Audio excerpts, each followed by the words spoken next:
Welcome to the latest Vinyl and Celluloid podcast episode. If you're anything like me, you'll need to take a bit of time before you answer the question, what's your favorite movie? Or what are your favorite top 5 movies or even top 10? The answer to the question, what's your favorite horror franchise, is much more straightforward, at least for me. One of my first memories of watching a horror movie and actually enjoying it was when I first watched Friday the 13th. The franchise turned 40 last year, and much like its leading character Jason Voorhees, has been dormant for 12 years. Well, today I'm joined by my guest, Liam, also known as I Know What You Did Last Midsummer, to resurrect the franchise, Tommy Jarvis style. We'll discuss our favorite scenes, characters, and even cover that 1980s slasher anomaly known as Ted from Friday the 13th, Part 2. So stick around for this one.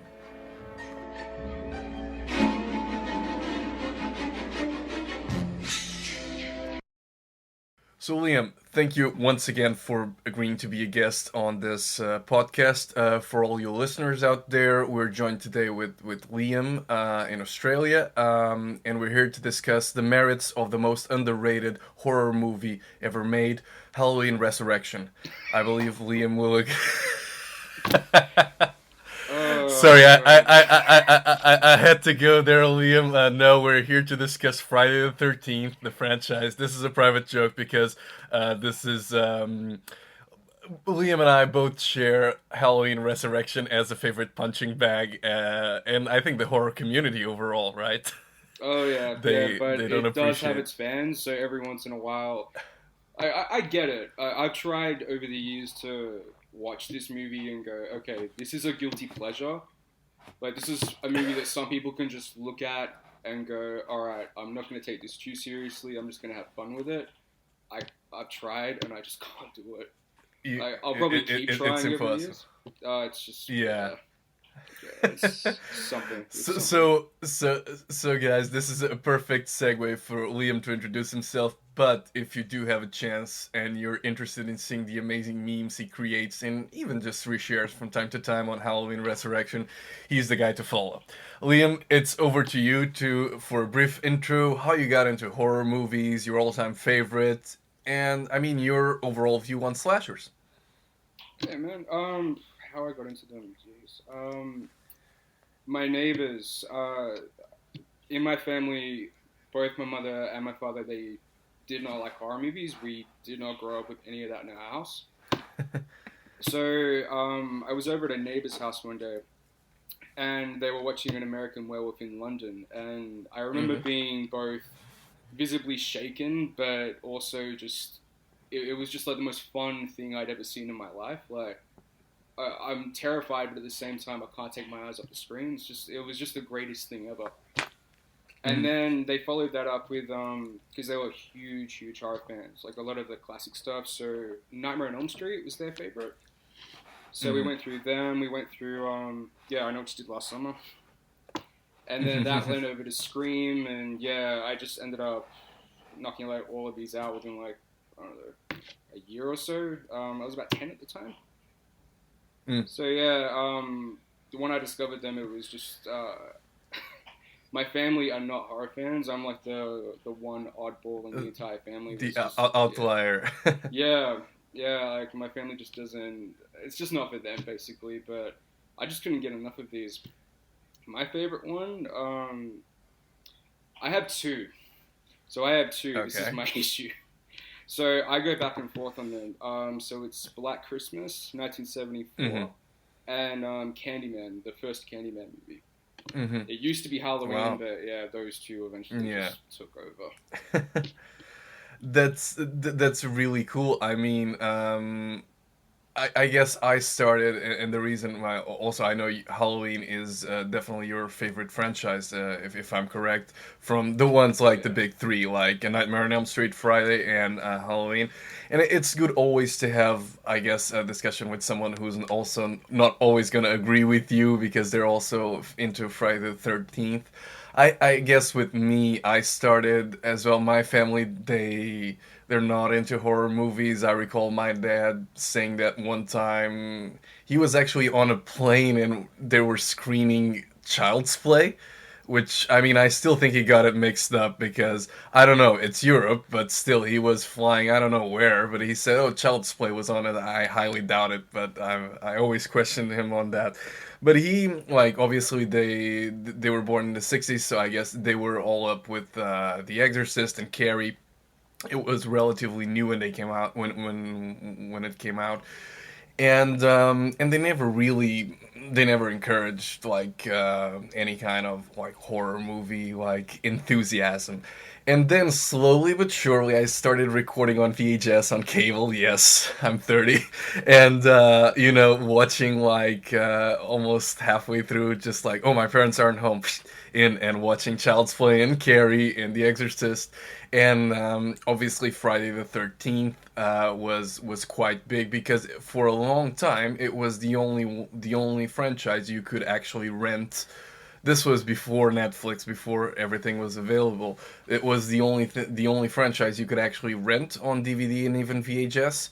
So for me, it was kind of like there's no other option, right? And I got Halloween on DVD, the first one, when I was probably 12 or something.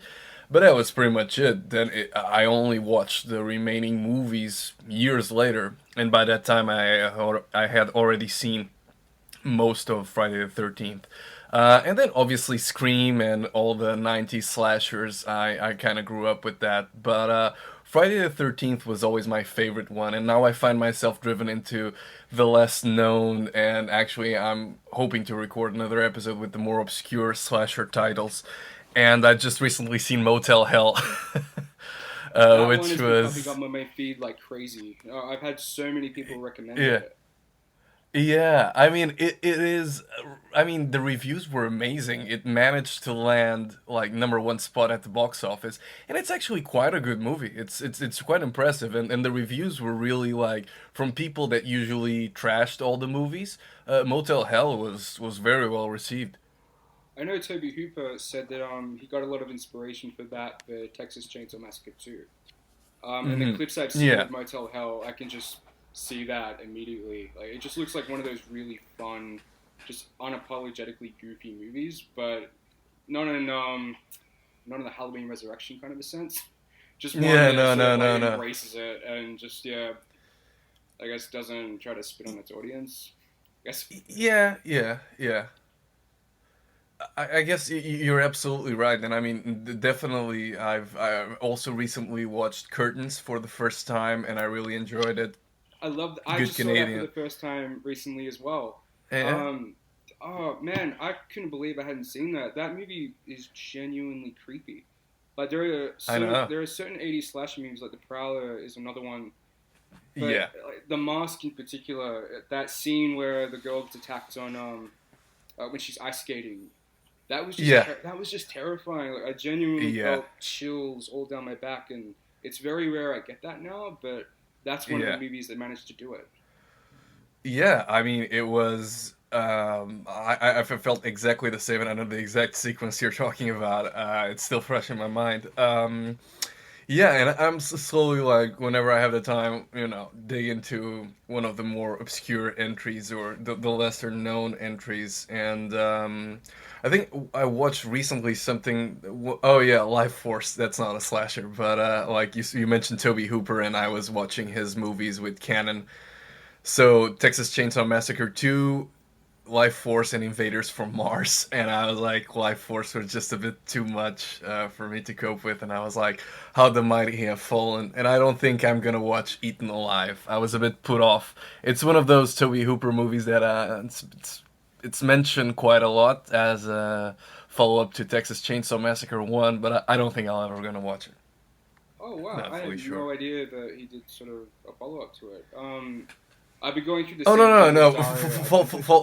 Uh, Follow up as in the movie he made after like 3 years later oh, in I thought you '77. meant like I sort of exist in the same universe No because no no no I'm no no. finding so many of those movies lately to films that I had no like Argento. He's one I'm going through at the Yeah moment, and I only just found out recently.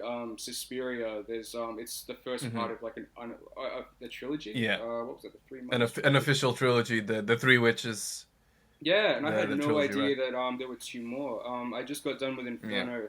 I haven't seen Mother of Tears yet. I'm committed to watching it, but I haven't really heard that many good things about it. But yeah, at this point, like I've come too far to just stop. But for the most Yeah. part, yeah, I'm experiencing the same thing with him. I'm on his '90s stuff at the moment, and it's very different to what he was creating, in the '70s and in the '80s. It's the Stenhal syndrome in particular. It was much grittier and much more brutal than what I was expecting. Hmm. It was not something I would have ever expected to have seen from him. In some ways, I Oh really wow. did admire the movie for that, but yeah, it was a pretty tough watch. But I've heard after Well. Sleepless, that's when it really starts to, dip in quality. Uh huh. Uh huh. Yeah, I was just thinking that I'm not familiar at all with his 90s stuff. There is a movie I've been meaning to watch for a long time, and that's again because of, when I used to go to, not Blockbuster, but the more independent rental places, there was this VHS with a creepy cover of Opera, with the tooth, with the little things around the eyes. And I recall seeing that. One day, Pedro, one day you're gonna see it, and it's been sitting on my list idly as I go through other stuff. But it's on the list definitely. I had that same reaction to it.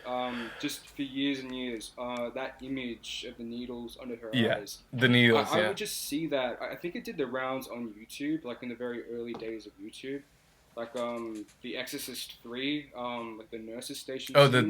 the the decapitation. Yeah. Yeah, Yeah. that was just sort of like a staple of, say you type in creepy scene. That was usually one of the ones that came up. And yeah, the needles under the eyes, like that was another one. And for years Cool. and years, I Yeah. didn't actually know what the name was. I just typed in needles under the eyes into Google, and like that was pretty much the first result. Yeah. It's not. I would dare say, I'm probably committing sacrilege when I say this. It might be my favorite Argento movie. I'm going back and forth between that and Deep Red at the moment, but yeah, Okay. that was when he really began to drift into more a more serious sort of horror film as opposed to like more fantasy, like Yeah. how Phenomena and Suspiria and all that, they've got a very Snow White Yeah. Yeah. quality Yeah. to them. Yeah, he Hmm. loses that eventually, and I know Opera is a Closer really high to the regard amongst like giallo his. genre. Yeah, exactly. And it Hmm. isn't really regarded highly amongst his diehard fans, but I don't know. I loved it. I will have to yeah, definitely have to watch it because of like the memory of the VHS cover. Uh, So Liam, let's dive into what brought us here today, Friday the 13th. I mean, we will go over each movie like we discussed, and we'll take a trip back to 1980 with the original one, Friday the 13th. I mean, your thoughts on this one, the first entry? my current thoughts. I gotta say, this has jumped up probably my favorite out of all the films, Well, and it's really funny because I was very much I was pro part two for a very very mm-hmm. long time, and Yeah, for whatever reason as a kid, I just didn't really highly regard the first one. I couldn't even tell you why. It was never the one that I jumped to. But watching it now, I don't think I appreciated a lot of like the really solid atmosphere that is in this movie. Like especially when the storm hits and mm-hmm. everyone sort of diverts to different cabins, and you're wondering where is the killer going to be, like who's going to get it Yeah, next. And I think it's kind of trashed by certain people, especially Halloween fans, as being mm-hmm. nothing more than kind of a cheap knockoff. Like Siskel and Ebert, if you're familiar with Yeah. them, they pretty much just trash Yes. every slasher film after Halloween. And they loved Motel Hell. Exactly, Yes, exactly. 4 stars out of 4. Yeah, same here. And with Friday the 13th, I don't know. I just think it's a very quality movie. I think it really stands out, like out of like the big name franchises. I think this one deserves to stand out. It's just a solid little movie. Like, um, Yeah. I mean, the killer in particular. Like, what really struck me this time is Betsy Palmer's performance as Mrs. Voorhees. She is genuinely chilling. And one thing I noticed when she appears on screen for the first time, she's not playing it crazy. Like she's playing it very endearing and very. She's sympathetic Yeah. and very nurturing. Yeah.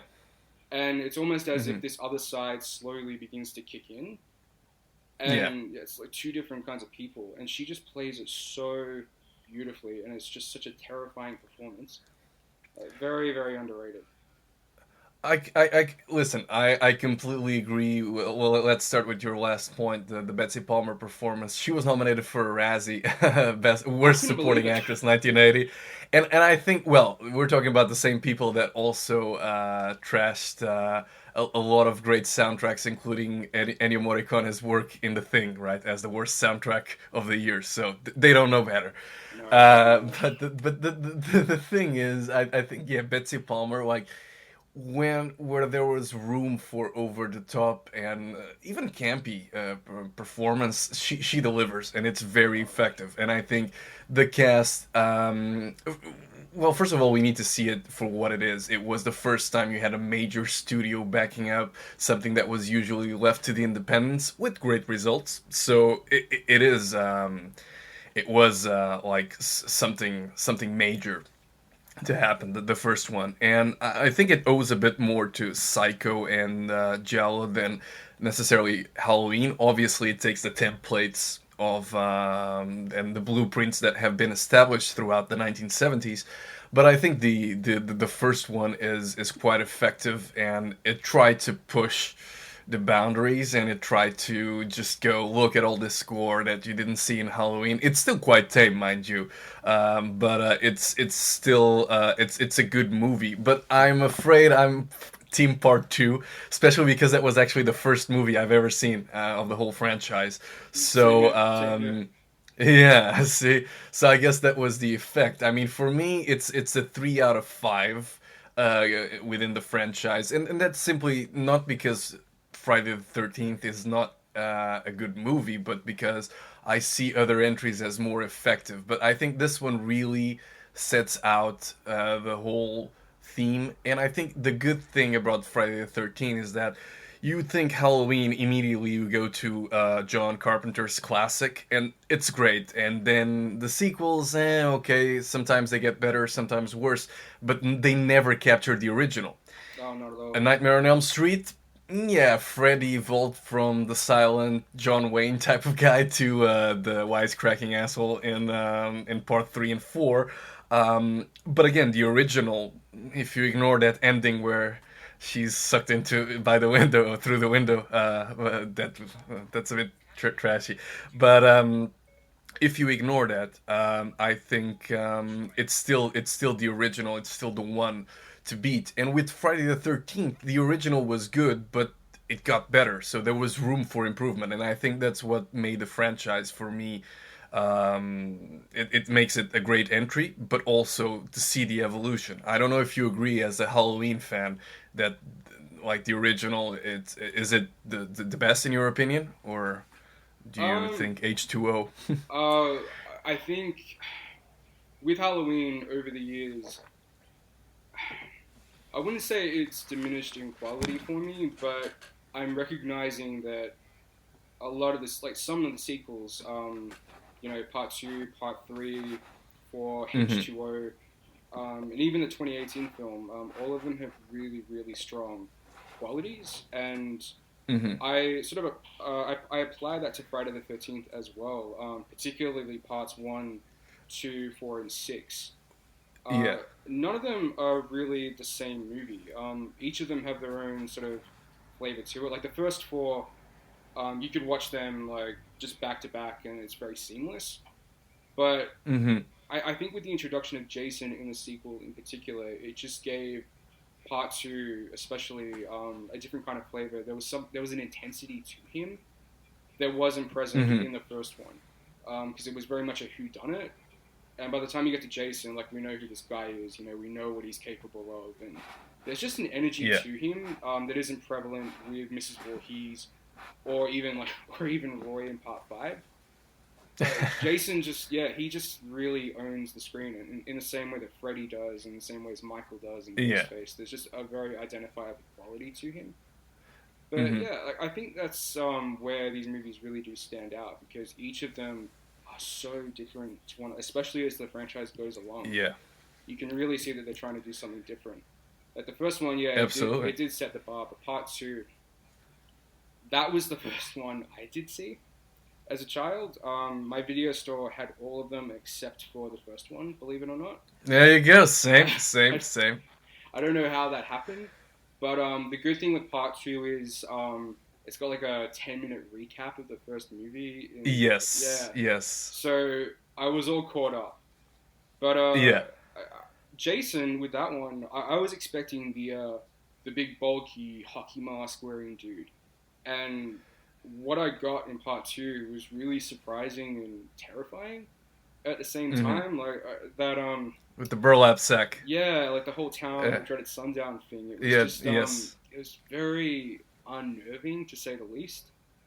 And I remember part two, because it was the first one, it set that bar pretty high. And I don't think it has the insanity that some of the later sequels have, but I really appreciate how restrained it is, considering it is a sequel, and this is usually when you just really start to just go balls to the wall. It's like Randy in Scream 2, like more blood, more gore, all that stuff. Friday 2 keeps it relatively suspense over gore. Like, there is gore, but it's such a creepy film. It's still such a creepy movie. I agree. I mean, I was still thinking about how it was. There are some comparisons between Part 2 and Halloween 2 with the hammer to the head and the police officer. It's like essentially the same death. Yeah. Just wrapping up on Friday the 13th Part 1, I mean, two thoughts. The best death, and to me that's Kevin Bacon's Jack arrow through the neck. Despite looking very dated now, I think it's the most creative one. Oh, best in terms of execution, no pun intended, it is Jack. 100. It is Kevin Bacon, 100%. But I have to give an honorable mention to Annie, just for the whole sequence leading up to her death. Oh yeah. As soon as Mrs. Voorhees speeds past Crystal Lake and that music starts to kick in, that crescendo effect. It's such an effective scene. But, I completely agree. Just because it comes out of the blue.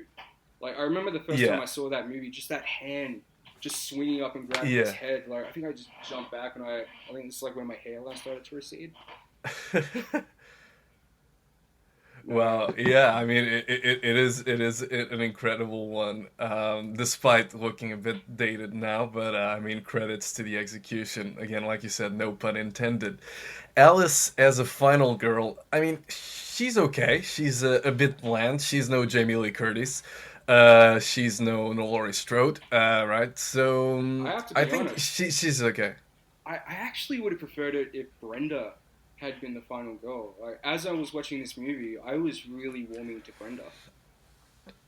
She didn't have that very conventional final girl attribute, like that virginal sensibility that a lot of horror movies had at the time. She was just very natural. There was like an organic sense to her. Even when they were all playing Monopoly, it was strip Monopoly, yeah. There was just like there was a warmth to her, and even when she runs out into the storm, because she hears presumably this little kid screaming for dear life, she was a very likable character, and I just thought, oh, they could have done more with her.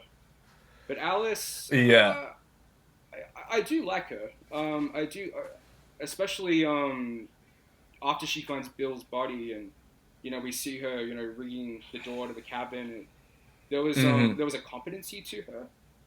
And survival.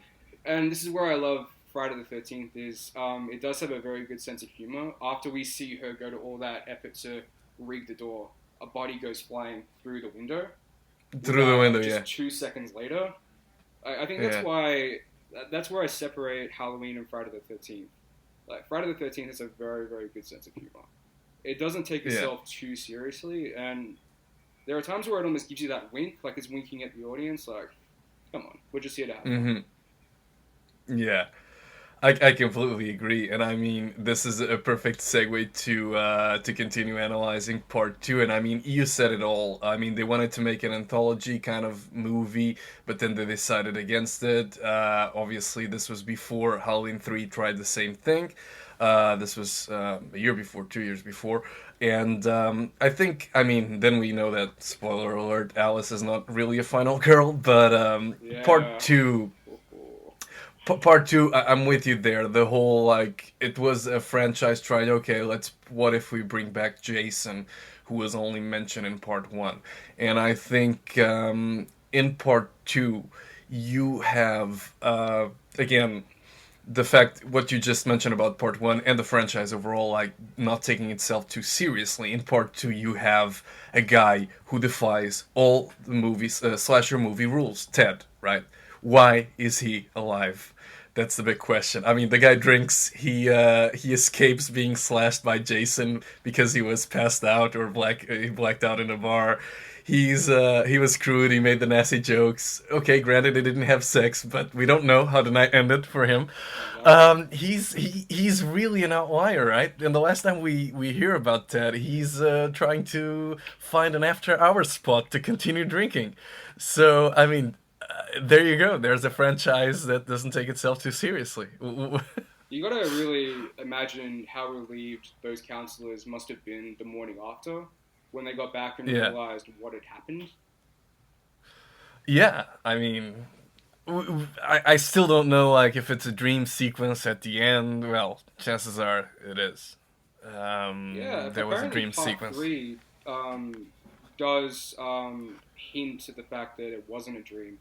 I think they make mention of how many bodies were found, and if you add them up, Uh, yeah, it okay. pretty much tells you outright, oh, it's not a dream. I haven't watched. I didn't Yeah, actually you keep have an eye a out for it, but yeah, yeah. I was disappointed to hear that. I'm like, oh, I want to pull the lid. Oh, oof. That's what I've learned with Well, these movies so far. Don't get attached to anyone. Chances no, are, no, yeah, no. they will not make it to the end. They will go. I think yeah. I mean, part two for me, it's a 4 out of 5 because I really enjoy it. I think it's very well executed, even from the perspective when you see I don't recall the name of the character, the police officer like slowing down when he sees Jason hopping around the road, That's such a and good jump that scare. leads. Yeah, I think I think it's very well executed and it was great. And like you said, the whole recap thing, it's pretty much sets the tone of you didn't watch the first one, that's okay. You don't have to. And it's I think it's one of not if not the longest, one of the longest pre-credit sequences, clocking at almost 12 or to 15 minutes. Oh yeah, it's Like a you have long one. 15 minutes of movie before. Um, and I mean, I think, and we see Jason as a caring human when he takes the teapot, the kettle, out of the when he moves it. It's just it's a brilliant touch. I think it's a great one. I think the Ginny as a final girl, arguably the best of the series. A shame she didn't come back. And the best death would go to Mark, the wheelchair bound machete to the head Oh yeah, sequence where he goes down the stairs. that It's was just shocking. crazy. Like this was very early on in my slash days, and Hmm. I was under the impression that there were like kids especially. I was under the impression were off limits. Like it was an unspoken rule. And when I saw Mark Hmm. for the first time, it's like, come on, dude's in a wheelchair. Come on, take some sympathy. He's not gonna die. This will be too Yeah. easy. And then yeah, that machete lands in the face, and just the shock of seeing that. Yeah. And I'm wondering, I was under the impression as well that Jeff and Sandra were the leads of the movie, and they get killed immediately after that. So at that Yeah. point, it's like, oh, anybody can die.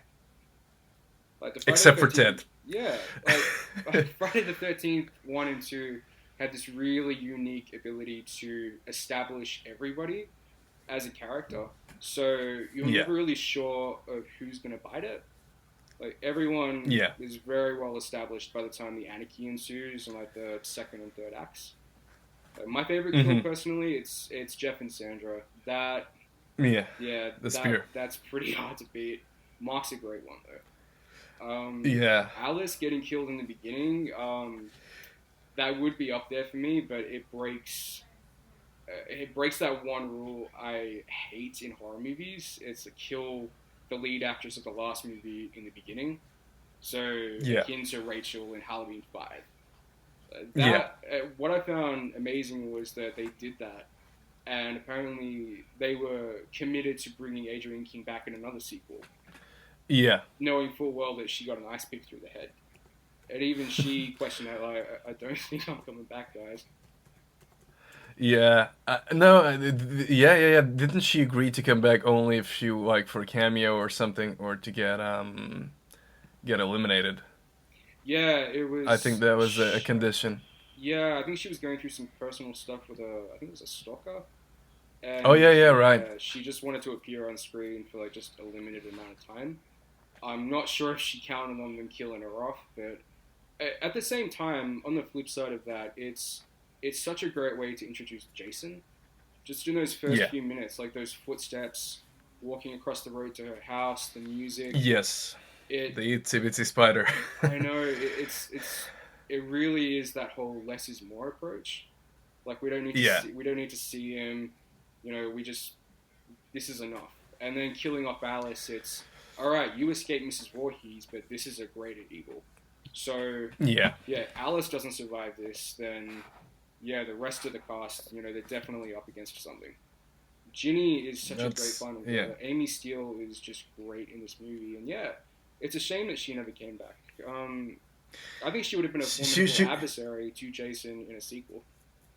Yeah, she was in that April Fool's Day, right, movie, if I'm Mm, not mistaken, I the love that movie. 1986 one. Yeah, it's good. It's good, interesting. It's Paramount playing a trick on the audience, but it was good.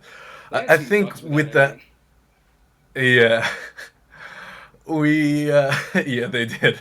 I was thinking about it. Moving from a franchise high to what I personally consider a franchise low. It was the first time they tried to remake Friday the 13th, the original, with part 3, and it was the whole 3D gimmick released in 1982 at the height of the little 3D renaissance, if you will, but with Amityville and Jaws both taking 3D into the back into the big screen. I think I mean it's such a shame that a movie that came to define Jason as the hockey mask wearer um, is not very good. I mean, for me, it's It's a not. 2.5 out of 5. It's essentially a remake of the original, and they're not really well. They're not trying to hide it, not at all.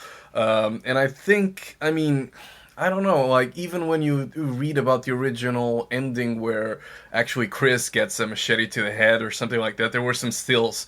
There are some stills circulating in the internet of the original ending. Right.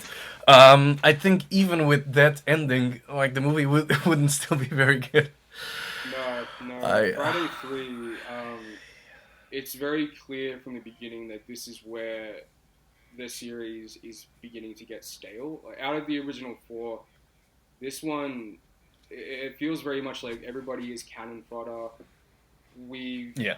been here before and we're doing it again, and it's very paint by numbers. It's just yeah, Yeah. it's just not a very good Friday film. And they even I mean we didn't mention Crazy Ralph, but here you got a crazy replacement with that guy that picks up the eye, and I was like, oh no, Yeah, and here just we go folds again. it to the screen like this. Yeah, yeah, yeah, Like, a can you forced see the 3D eyeball? effect. Like, are you Yeah, seeing look, this? yes, look, it's so in your face. And I think that's the thing with all the 3D effects of 1982. They're all like, even with Jaws 3, for example. I've seen it more times than I care to admit. But even when the shark, yeah, when the shark like it slowly moves towards the screen, then breaks the glass, and then it's like hovering in the screen, like in your face for like 10 seconds. You're like, okay, cool, shark is there. I'm seeing it. Let's move on. Next thing. And I think it kind of like dilutes even the memory of like Crazy Ralph. You would expect maybe they could keep bringing him along as long as they were around Camp Crystal Lake. And the thing is, like, having such a cheap ripoff, I think it dilutes the whole like character, right? Oh look, it was Crazy Ralph. Yeah, you got whacked last movie, but we got a cheap replacement for you, and you just get that guy who's on the screen like for a couple of seconds, and you're just like, okay, cool, Yeah, that's he's it. just And there just for like a whole this is a Crazy Ralph moment, but we couldn't get Crazy yeah, Ralph because we killed him in the second one. So we're just gonna bring yeah, this random guy who you're never gonna see again. It'll be yeah. great. And it's just one of the many examples where Part 3 dilutes the credibility that was not credibility, but at least the goodwill and the fandom that was created with the first two movies. And even like with these movies, they require some suspension of disbelief. But I think that having those two older hippies in the same van as the younger kids, I'm just like, this makes absolutely no sense. But hey, let's go with it. I think again, Chris as a final girl, she's not that memorable. She has the whole like, oh, I had this trauma as a child, and when she first met Jason, it's never quite well explained why or what really happened. You have that dream sequence, but it's quite bland, and I think pretty much like Chris. But the movie does feature two well, Shelley is an interesting character, and I think like yeah, even the whole like punch, like when the gang punches the car window, it's quite good. All those interactions with Shelley, but I think for me like Vera with the spear gun to the eye, and again Rick's eye squeeze, both eye related deaths are the two top ones. And I think, I mean, Rick, again, it looks a bit cartoonish, but the whole head squeeze for me really works, and it always like, this is the moment. Yeah, it's very cringe-inducing. Yeah. No, when I was watching it, I have to agree with you, Vera. Just that whole sequence. I had seen it before. I knew it was coming, but there was just something so effective about seeing Jason come out, like walking out onto that dock for the first time. She's under the presumption that this is Shelley, and he raises the harpoon, and it's just Vera. At the same, on the flip side of that as well, is I think she is one of the more likable characters of the bunch. Like even in the opening scene when they go to pick her up, and we meet her mother, and we see that her home She is life not going. yeah, she Yeah. may not have an exactly ideal home life. Yeah. I thought that established her more than the rest of them, and the thing is, she wasn't even on screen when that was all happening. Yeah. And even her relationship with Shelley, like she didn't completely blow him up either. Like there was a part of her that was going, "Oh, this guy's okay." And Yeah. I didn't think she was the bitchy character that I remembered her as. Like I found her a little bit endearing. But yeah, Okay. falling back on what I said before with Friday the 13th, just like don't get attached to anyone because like they will die. Yeah, absolutely. And I mean, as we know, by this time, 1982, or even the next 2 years, the slasher fatigue had been installed in movie theaters all over the globe. And I think when they took a break after like a 1 year gap to see, okay, where are we taking the franchise, and then they tried to end it pretty much like any like the Rolling Stones or Kiss, saying this is the last tour ever, and then surprise, we're back for more. But I think from a franchise low that was Friday the 13th Part 3, Friday the 13th Part 4, the final chapter was great. I mean, it's a 5 out of 5, and it's interesting to see because the way I see it is you describe the first four as a part of a bunch, and it makes sense because like this is the final chapter, they meant to end it. To me, I usually tend to see the first three as a part of like their own, I don't know, little package, and then you have, like you have in other franchises, you have part 4, 5, and 6, which is the trilogy within the franchise, right? This is the Tommy Jarvis trilogy, pretty much like you have the Jamie Lloyd trilogy. The way I see it, I may be out of line here with the fan, but I see part four, 5, and 6 as the Jamie Lloyd franchise. And with Nightmare on Elm Street, it's 3, 4, and 5 with the Dream whatever, the Dream Warriors, Dream Masters, and the Dream Child. Although I rather choose to forget the Dream Child was ever made or I exists. agree. But Wholeheartedly. but that's a whole different story. So I tend to see part four as not the end, and probably that's the benefit of hindsight, but the beginning of something new for the franchise. And I mean, don't get me wrong, Corey Feldman is bratty, and it's quite annoying. I do like his intro with the mask, like the alien mask when he's playing like his video game. It looks cool. It's cool. Like, and his mom saying you need a haircut, and he's like, Mom is like he has no hair. Oh, he's wearing a mask. Fine. So it's kind of cool, that movie, and it's a 5 out of 5 for me.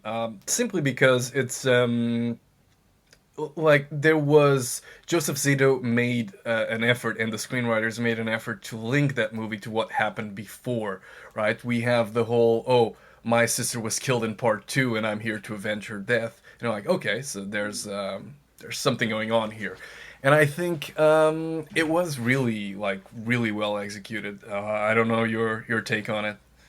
No, this is one. As a kid, I went back and forth on part two and part four quite a bit. And I think Hmm. part four, as you said, it's the first of like the Tommy Jarvis trilogy. Tommy is Yeah. just such. He's.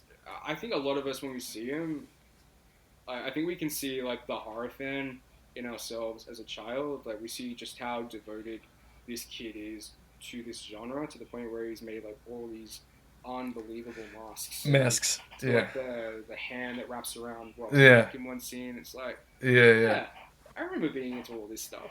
So I think he's very identifiable as a protagonist. I think that's why he has so much longevity with the subsequent films with 5 and 6. Like part four as Hmm. a whole, I think this is, yeah, as you said, some people were under the impression that this was going to be the last one. So let's just go balls to the wall. Let's just throw as much gore in there as we can. Let's throw as much like sex and nudity in there as we can. Let's throw as much anarchy in there as we can. Just make this like the definitive ending to the franchise. Like send it out on a high. And Joseph Yeah. Zito, he's directed one of my favorite horror movies, The Prowler, and I think he Hmm. adds a lot of that organic sense of nature that was in the first movie. Like you're out in the woods, you know, you're all alone. There is this very palpable sense of isolation with that first film, and I think it's Hmm. as present in this one as it is in the original. And not only that, Hmm. I think the characters in this movie are so likable, especially Crispin Glover. I think he's so good in this movie. And I have to believe that some of it was improv, like the dancing in particular. I'm certain that had to have been him. Yes, yes. It is. It is. That's the way he danced in clubs. Apparently, that's the trivia thing. That's like originally the movie was to feature AC/DC's Back in Black, but they couldn't get the rights, so they got Lion. Love is a lie. Love is a lie, and then it goes like the whole dancing thing was just like that's him being him, Crispin Vin Crispin. And I think you're absolutely spot on. And I think Tom Savini, he was in part of the makeup artist in the original, and he came back. And when you get that reveal, when the mask is flipped over, and you finally see Jason's face, and even when the machete goes through his hand, all those things, like it's so well executed. It's very well executed, and Tom Savini was great as a makeup artist. And speaking of Crispin Glover, I think that he takes, well, first the computer scene with the other guy, where he goes, "You're a dead fuck." It was like, That's my favorite line in the uh, movie. yeah, it's like, well, the computer doesn't exist, neither does Betsy or Betty. And I was like, wow, that was like, wow, very, it's a very emotional scene. And for me, it taught me a very valuable lesson. If you want to make a fool out of yourself, always make it with new people. And I think it's fantastic. And that's what prompted me to start a podcast and get new guests. It's because it's a life lesson. And I think it's very rare for a slasher to contain such an important life lesson. Yeah, that's the thing is Yeah, everybody in it's this good. movie there is a camaraderie amongst not Yeah, just with the teenagers either, but with the Jarvis family and even Rob. yeah. Even when he's introduced, he's there for a reason. Like we can see very clearly, he's there for a reason. But there's a lack of concern and compassion on his face. Like are there any people staying in the area? Any kids? Yeah. That sort of thing. There's just Yeah. I don't know. There was really something organic about each individual character in this movie, especially the comedy, Mm-hmm. especially the humor. This movie is Yeah. so funny. Friday the 13th Yeah. really doesn't get enough credit for just how intentionally funny some of these movies are. Yeah. Part 2 Yeah. and Part 4, and of course Part 6 in particular. Yeah. Yeah, Part 4 is really a high note. Like I said, I think this is just one where they went, let's make the best movie that we can possibly make. That whole opening in the morgue in particular, that has my favorite death in the entire movie. Yeah. Yeah, Yeah. the sword in the neck and then twisting Yeah. it all the way around. That shocked the hell out of me, even seeing it again now. Yeah. The effects just look incredible. Oh yeah. I mean, it's I'm sure it does because you got the whole like the new Blu-ray edition, right? Yeah. So you got the. I need to revisit that. And definitely Part 4. If I can buy it on Blu-ray, I will because I only have the DVD. And I mean, you now mentioned that death, and I was like, shit, that beats my pick because my pick was actually Crispin Glover's Jimmy. Oh, Hey no, Dad, where's the corkscrew? Boom! Corkscrew to the hand, and then machete to the face. It's so brutal. It's so quick. Yeah. And it just hits you out of the blue, especially that machete to the face. Yeah. I don't know how I've seen the uncut versions of those scenes, but I love the way that they edited it in the movie, just because in some ways I think the MPAA coming down on some of these movies really made them try to utilize a lot of those scenes with like as much as they could put on the screen, and instead of it being just bloody for the sake of being bloody, it's just very it just comes out of the blue and just like that it's gone. Yeah, I mean, I've seen on YouTube some of the extended cuts, and it's like, wow. But they were always playing that cat and mouse game with the censors, trying to see how much they could get away with before getting slapped an X rating. But yeah, Part 4 was definitely great. They unfortunately decided to what they didn't do with Part 2, or what Halloween did, not really, but kind of did with Part 3. Paramount did it with Part 5, right? A New Beginning, 1985. And, I mean, I don't know, my affection kind of grew with the movie. Yeah, same here. I mean, it's not as bad as, it's still Tommy Jarvis, it's great. Well, Corey Feldman was okay, but basically, yeah. It's Thomas Jarvis' show from at least for the next 2 sequels, and I think Part 5. Again, there's the whole funny bit, and I was thinking about that in the toilet with Demon. Ooh, baby! I was like, shit, no, this can't be it. This can't be happening. I think that's the most cringe-inducing moment in the whole franchise. But Friday the 13th, Part 5, yeah. It's up there, right? Part 5, I mean, spoiler alert, even with Roy as the killer, I think it has its moments, and it's somewhat good. I saw you posted like that Insta story with Violet dancing to pseudo echoes, his eyes. I love that scene with A Fiery Vengeance. Even though I hadn't seen the movie in quite a while, that was the one scene I always remember, just because if you ask me to define the 1980s with any clip from a movie, I would choose that. Like the Alan Parsons poster in the background, on the stereo. She's doing I think she's doing several different dances all at once, isn't she? Yeah, she is. I don't know what she's doing. She's doing something, but she's like just the her whole choreography there. Clothes and everything. It's just. I think that scene is it did remind me a lot of Michael Myers from Halloween. I have noticed the difference between Jason and Michael. Jason does sometimes just go in for the kill. Roy in this scene, he really does toy with Violet just a little bit before he kills her. Like even like the shot of the door opening and the feet appearing on the camera. I got very Dick Warlock as Michael Myers in Halloween 2 vibes. Mm-hmm. Yeah, Mm-hmm. I think that's like a very creepy scene as well. Like the whole the whole aesthetic aside, like I just thought that was a very well shot scene. Yeah, I mean overall, yeah, and Violet, she was likable. I think the whole movie, I mean, setting it up in that rehab clinic, I don't know. It was good because it was definitely a milestone of giving, what was it, Reggie the Reckless, giving him a bit of the spotlight. But yeah, I think it was a different setting for the first time. We're moving away. Well, part four started that, right? Moving away from Camp Crystal Lake, though it starts there. And it has that great shot you mentioned, like when the ambulance and the choppers are going away, and you just have like the eerie, like dark in part four. I think. Yeah, exactly. And in part five, I think they tried to do something new with the new setting.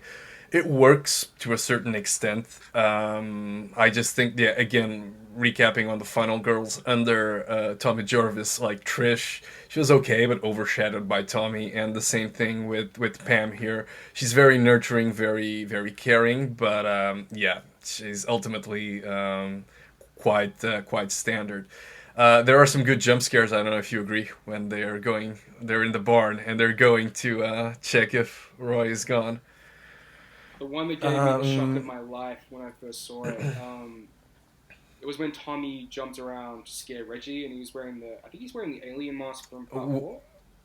If I'm not mistaken. Okay, yeah. Yeah, that. Yeah, or a werewolf or something. Yeah. I think I went like pasty white for like 30 minutes after Yeah. that was a great scare.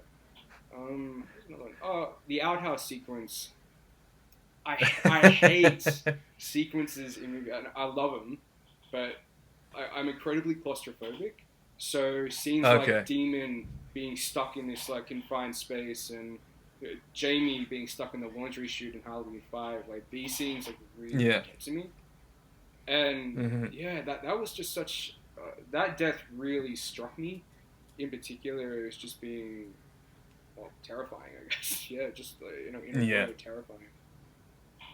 Yeah, absolutely. Although I think they had like both Demon and his partner. I think the whole dynamic of she's singing to him whilst he's taking a dump. I was just like, wow. I don't think these are relationship goals, but maybe they come close. But they're just like it's so odd. Like the whole thing. I don't know. I mean, it's a 3 out of 5 for me. Like I said, it's a solid effort that grew on me. And part 5, I think there's no Jason. There's that the original plans for the sequel were very ambitious, and I think it would have been great to see like maybe taking the franchise in a different direction and seeing Tommy not becoming Jason, but maybe evolving into becoming a serial killer himself, and then maybe a confrontation between the two. But I think that required a lot from the audience, right? Oh, so we need to watch part 4 to understand part 5, and that's not what Paramount wanted. They were about to hit the point of diminishing returns with part 5 after a boost from part 4. But back to the grim and gore, I think the best death is actually not committed by Jason, not by Roy, and you know what I'm talking about, Vic and Joey and the chocolate. All right, Vic, don't you forget it. I think. I love that Here, scene. Vic. That's one of those examples of just scenes that really hit you like, what the fuck just happened? Like it comes out of nowhere. And for whatever reason, I didn't notice, and I will say this about part 5, I'll lay some context here. I really enjoy it, and one thing I will respect about Halloween and Friday the 13th, with Halloween 4 and Friday 5 in particular, is they recognized that they were in danger of becoming stale very, very quickly, so they were basically like, okay, we need to cover some new ground here, so what can we do that's fresh and original and maybe innovative? It'll take the franchise in a certain direction. With Jamie potentially becoming the killer in Halloween, and with Tommy potentially becoming the killer in this, I Mm-hmm. think I think they really found themselves at a stalemate. It's we want to give you something fresh, but people are there for Michael and people are there for Jason. So it really comes down to, just that fine line of, you can only do so much. It would have been really interesting to see both, but I understand why they had to back out of it. But Friday 5, this always stands out to me as one of the most unique ones because, yeah, Roy is the killer. The idea of a copycat killer, Yeah. as convoluted as it is, I do like it. I think I do kind of excuse the whole why does he become Jason? Like, is he just Yeah. fascinated by Jason? Is he like some kind of a crazed fan? I don't know if there was any backstory that was crafted for him. Yeah. I know they sort of shoehorn in an explanation at the end, but for the most part, like, I do respect them for trying to give us something new, and it didn't work, but yeah, I think that ultimately really segues into part 6 very nicely because then we see Tommy has become this, I guess, a Van Helsing sort of a character. Like, we see his Yeah. arc through these movies. Like, we see him, at his best, we see him at his lowest, and then we see him at his most reformed. Seeking redemption. Yeah. Exactly. And Exactly. I think that really gives a lot of. I think part 6 really lends a lot of levity to part 5 in hindsight. Yeah. But I can't imagine how people must have reacted to the copycat twist in '85 when they saw this. It must have been really, really I, jarring. Because even I didn't get it as a kid. Yeah, I mean, so I went to the movie. I knew that Part Five had that reputation, and I knew why. So I was a bit aware. So I was looking, and I mean, yeah, I knew I had the spoiler. I was aware of the spoiler, and when you look at Roy, it's kind of like they do make it obvious when like the kid is taken away. Like it's not really like the camera sits with him for a good 5 seconds. Like, look, there's something weird about Roy. And I mean, I think here it was pretty much okay. We killed Jason. We don't want to defraud you, and we're showing like the concept of a new beginning. But at the same time, that's not what the audiences wanted. So, and I guess that's also very a recurring topic with Part Nine, with Jason Goes to Hell, right? Yeah. Basically, they were at the lost, right? Where do we go from here?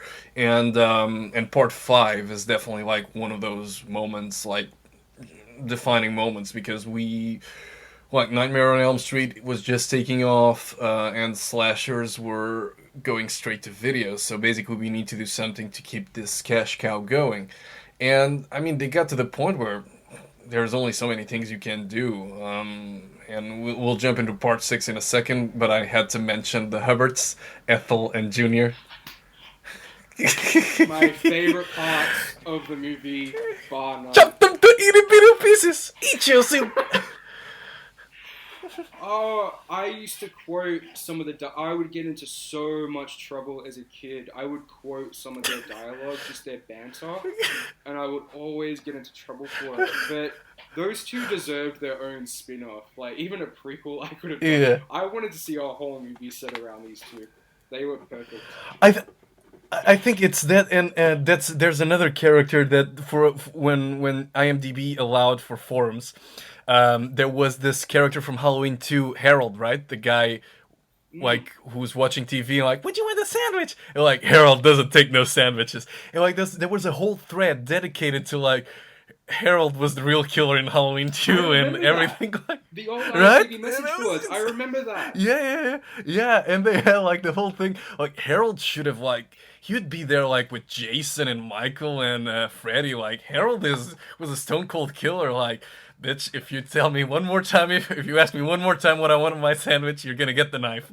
And it's like wow, I don't know. They were like, and they were really funny those threads about like Harold. And I think the Hubbards are pretty much the same, like, and it's part of that comic relief that you mentioned, and it's the comic relief that gets amplified as the franchise says, listen, and I think that was a decision consciously made by Paramount with slashers in 1986. Like we mentioned, April Fool's Day and Friday the 13th Part 6. Jason lives. Look, Jason is back. It's very self-aware. There are a lot of jokes. It's a funny movie, right? Part Oh yeah, 6. like Friday as From the a opening credits with James Bond. Sorry? I love that.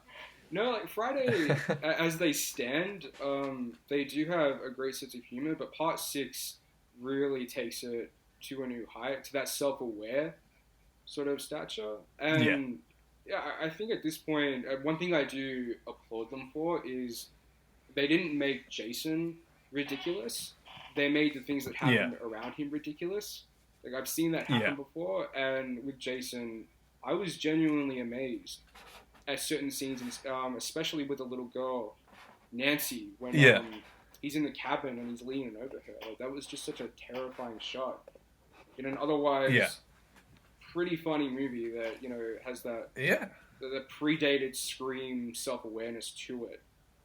Yeah, like Friday 6, it really manages to be a bit of everything. You know, it manages to be, you know, action, manages to be comedy. And yeah, it's just a straight. Some of the deaths in that movie in particular, I remember that one being really, really tame for some reason. And when I saw the deaths in this one, I was genuinely shocked at the whole fist going through Hawes right at the beginning. Like that was, I did not remember that at all. Well, now that you mention it, I'm thinking about that one. I was thinking more of the paintball related death. When he throws the face against the smiley face and whatnot, it was just like, wow.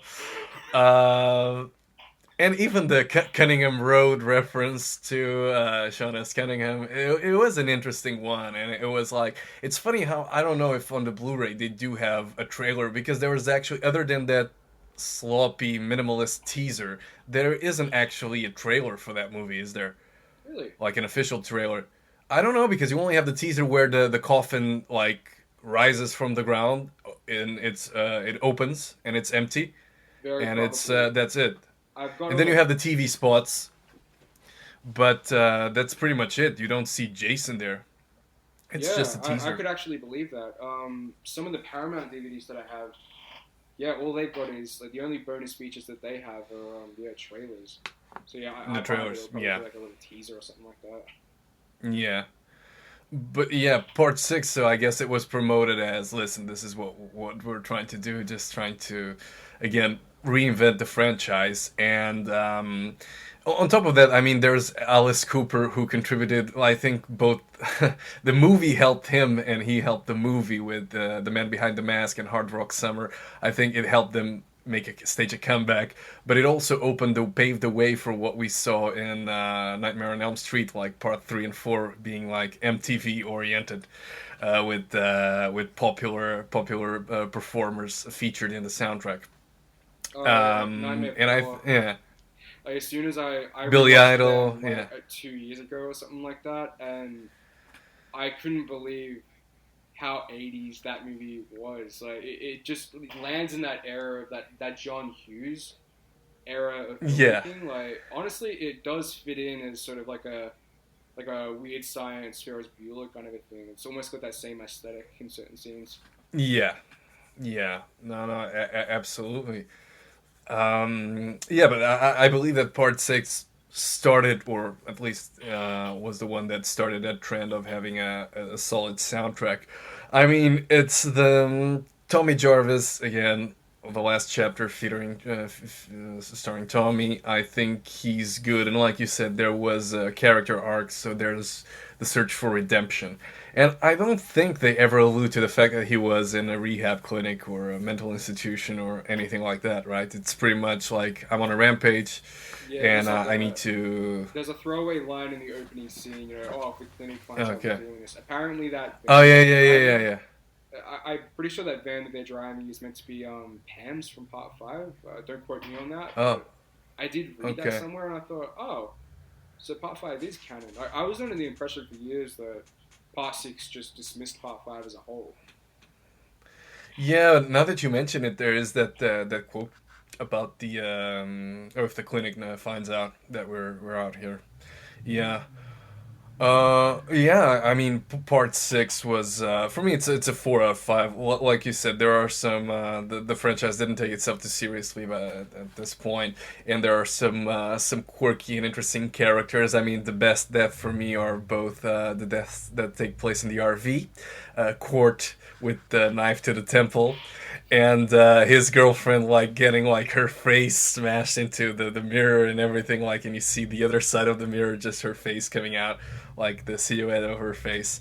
But I think Court, yeah, he takes the I think other than Tommy and Megan, who's again okay but overshadowed by Tommy, I think Court is the funniest character in the movie. Absolutely, Court really got a great death scene. That RV flipping over the way it did, I Yeah, miss seeing stunts like that in movies so much. Like whenever I see like a yeah, practical stunt that's as crazy as that, I almost get yeah, shocked now. Like, oh yeah, there was a time that they did do stuff like that. yeah. Like Gone to 60 Seconds, 2000. Like I know there was some CG that was used in some of the chase scene. And I thought, oh, Yeah, yeah. I mean, you're absolutely right. Now that I think of it, like even the RV flip is more impressive than Court's death.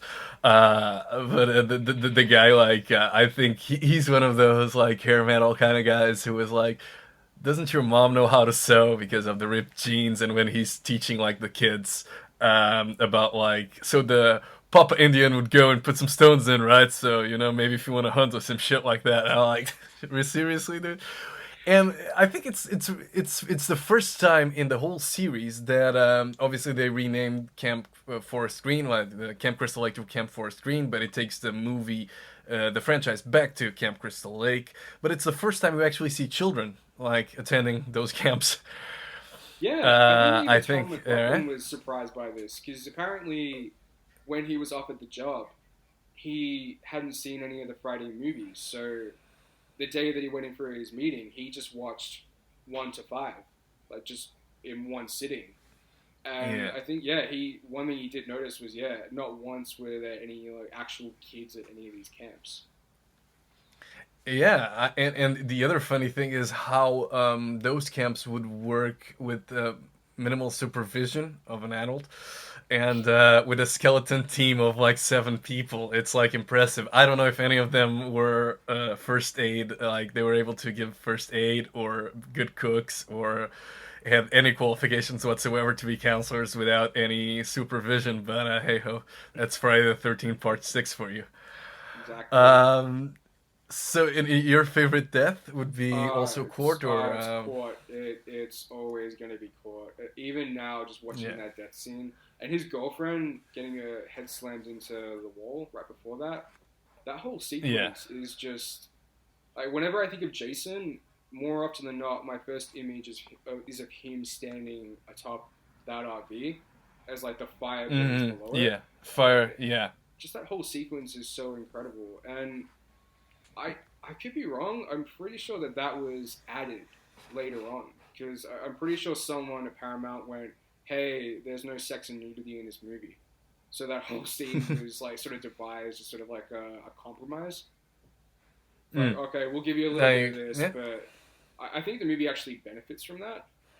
Just that yeah, one sequence, especially her death scene, like that's just 100% the moment where you know, all right, yeah, this movie is definitely not taking itself too seriously, and I love it all the more for it. absolutely. I mean, and yeah, it was the end for the Tommy saga, and Jason is down in the lake, but then there's room for a sequel. And again, they took a break in 1987. The TV show was released with no connection whatsoever to the movie Which I have franchise, not seen. and I haven't. I've seen a couple of episodes like when they were on YouTube like for free, and they're not very impressive. It's a Twilight Zone wannabe. But the franchise came back in 1988. I think by this point, with Part 7, The New Blood, they wanted to get Freddy Krueger, like Freddy versus Jason. I think it was around this time, no? And that's when they decided, okay, let's make Jason versus Carrie. and they got Tina. I think, yeah, it was this time, right, when they had New Line owned the rights to Freddy Krueger, and Paramount didn't. They couldn't come to an agreement, so they couldn't make the movie back then. Yeah, that's the I think one. that was the whole thing. I would have loved to have been in the room when somebody pitched the idea Jason versus Carrie. And I would have loved to Yeah, have been there to hear the person that went, great, go make your movie. yeah. I think at that time it was more of again, the franchise, it seems like somewhat repetitive, but after 1984, they kept looking for ways to how can we get new blood, no pun intended, into the franchise, right? And and I guess it was just a natural step. Okay, we need to find someone who's a match for Jason, maybe Freddy Krueger. We couldn't get the rights, so let's do something outlandish and find someone who's not Tommy Jarvis but can put up a fight. And I mean, part 7 is where the franchise kind of starts to lose me. I have to say that after part 6, I don't revisit the movies quite often as I do. Uh, part 7 still has some great sequences with the like the explosion and some of the quotes like "There goes the neighborhood," and even Bernie from Weekend at Bernie's playing the psychiatrist who's trying to the unscrupulous psychiatrist who's trying to use Tina's skills to his advantage, right? And he's with his mustache and going around. Well, we need to go back to the camp, right? So I think it's I don't know. It's not at all a franchise low. I think I would still give it a 3.5 out of 5 to this one, and just because like Tina is effective, right?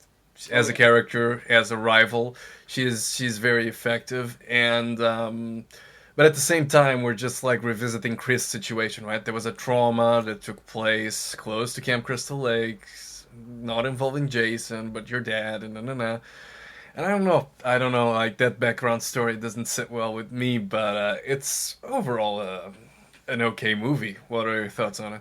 Yeah, and jumping back on that with the childhood trauma, Okay. then that goes into Rennie in part 8, who also has Exactly, childhood exactly. Yes, yes, yes. I was just thinking about that yesterday when I was preparing for the podcast.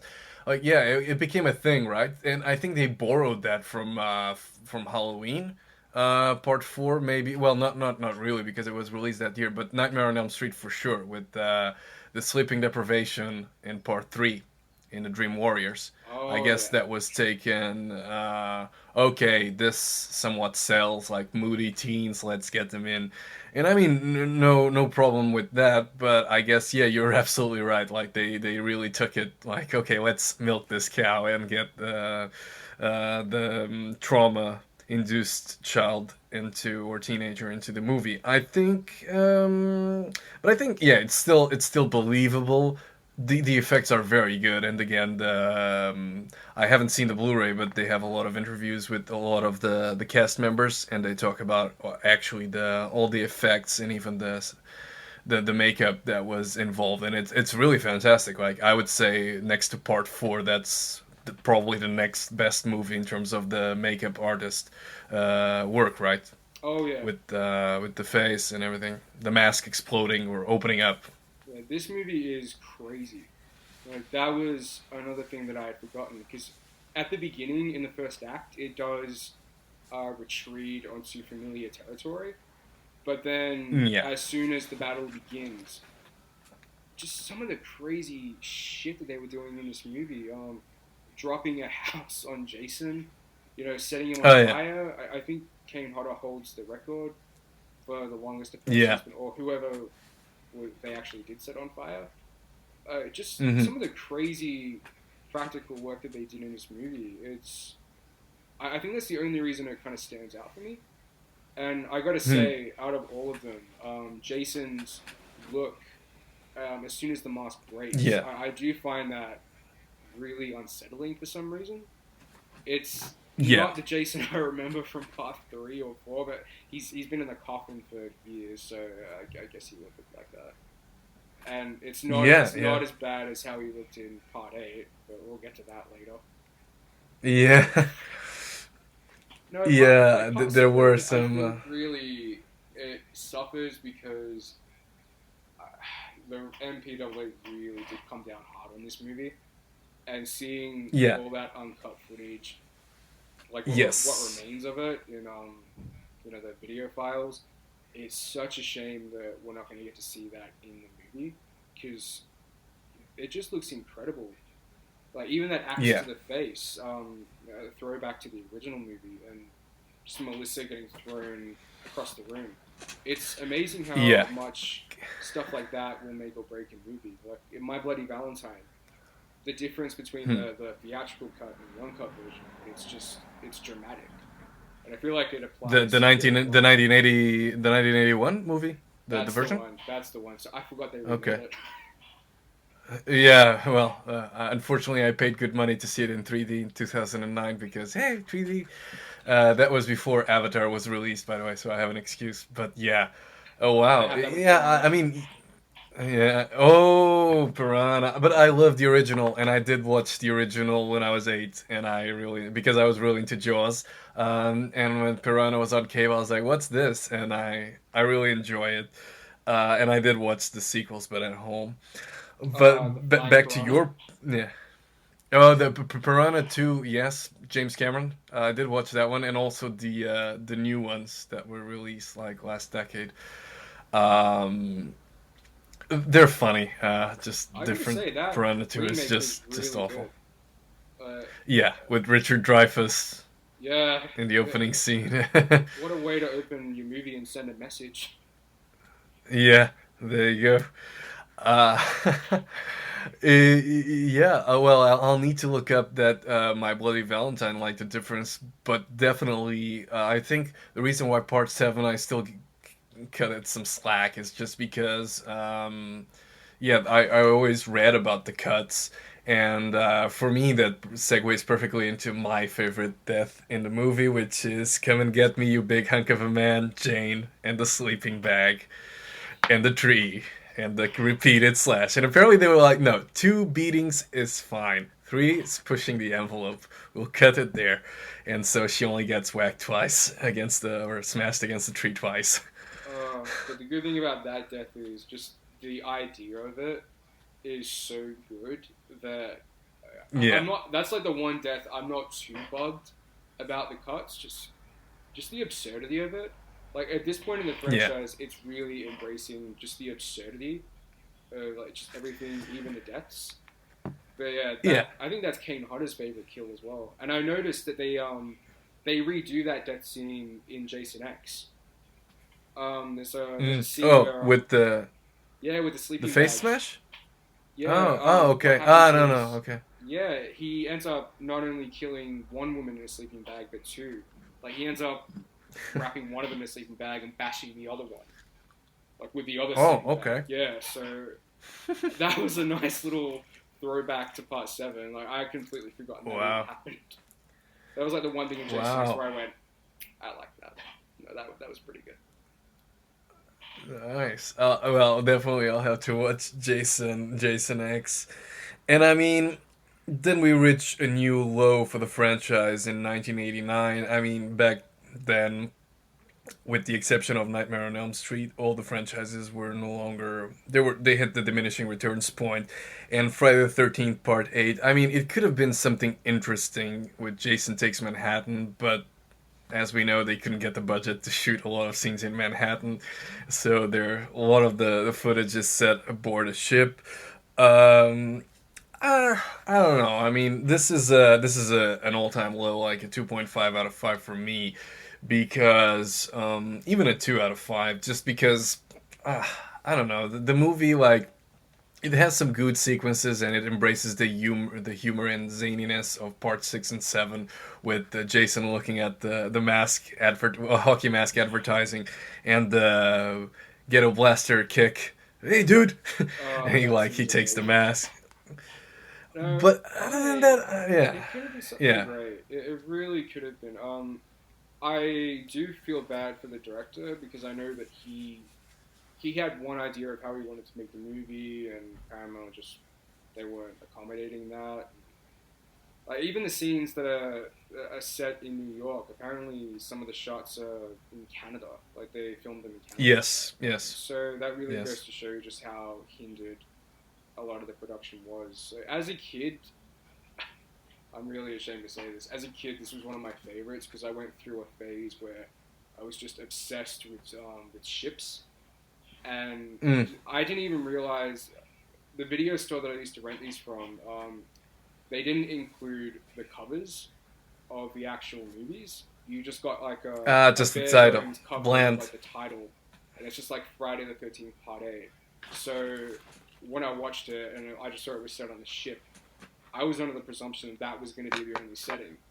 And then years later, I found Yeah. out, oh, it was meant to be this, and the title was Jason Takes Manhattan, but 2/3 of the movie are on this ship, and yeah, it just answered a lot of questions about why people hate it so much. Yeah. That, and it's very bland. It's very even the Crazy Ralph. From the moment that the Crazy Ralph wannabe on the ship shows up, who's really Oh yeah. who's really really terrible.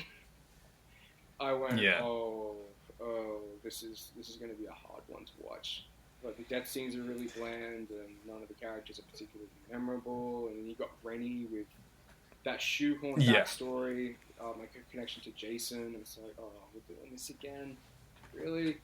Like once you watch these movies consistently and you see how many times they do that, at this point I was Yeah. rolling my eyes like, whatever. No. I just want to get this over and done with now.